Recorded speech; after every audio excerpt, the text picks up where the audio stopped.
Think about how often you see a smile today. They are in our ad campaigns, family gatherings, first dates, job interviews, and awkwardly delivered apologies. We see the gestures so constantly that we have stopped actually looking at it. We have degraded a profound physical act into a required cosmetic layer. It is a social reflex we wear to soften friction in a room, or to comply with a modern expectation that demands we look well-adjusted and emotionally available at all hours of the day. When the human body is denied its natural mechanism for release, it reacts. The jaw hardens, the back tightens, the gaze locks up. Life itself begins to calcify. Some people spend years believing they are simply naturally serious or perpetually tired.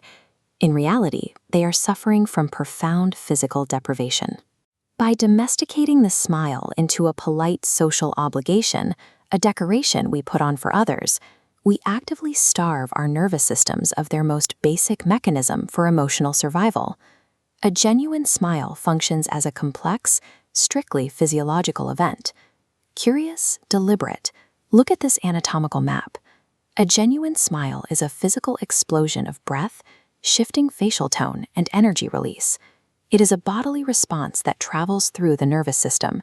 The body interprets this action and creates a very real chemical shift, blooming outward from the brain like a biological signal of truce.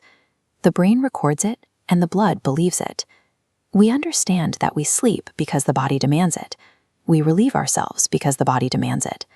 The human body requires moments of physical disarmament just as much as it requires rest. A real smile is an interruption. It is a biological necessity required to pause the exhaustion of a body that spends too much time feeling like it is at war. We assume smiles require an audience, but some of the most critical physical releases happen in complete solitude. Looking in a mirror is rarely a neutral act.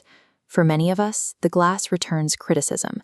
It hands back old insults, our inherited shame, and a running list of things to fix or hide.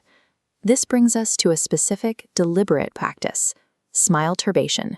It is the solitary act of looking at your own reflection and eliciting a sincere smile, totally free from the need for outside approval.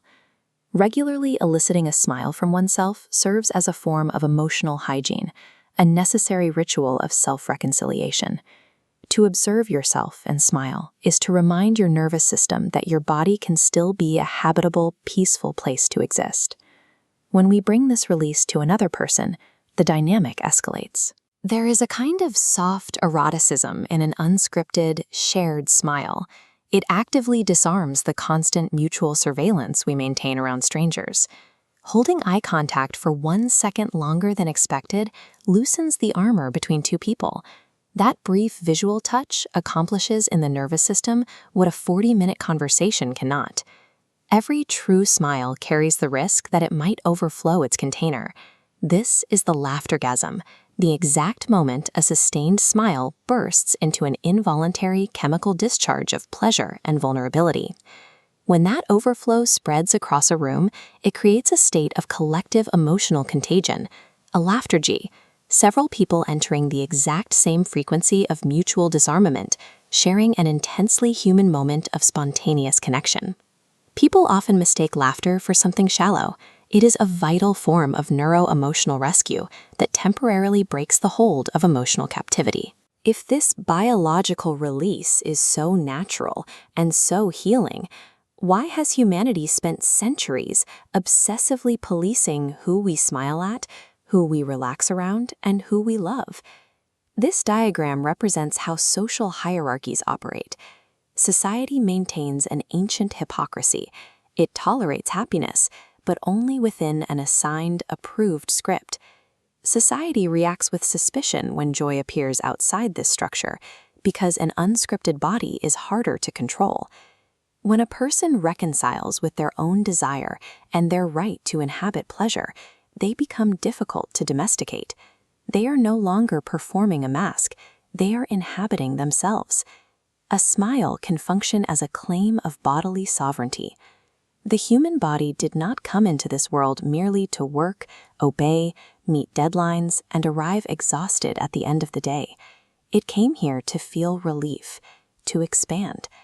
we have to relearn how to soften.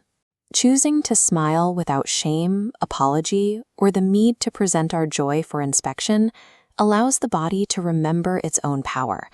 In a world built on performance and pressure, letting a smile overflow into laughter is a way of reclaiming the body from the social scripts it was given. You don't need a reason to stop fighting.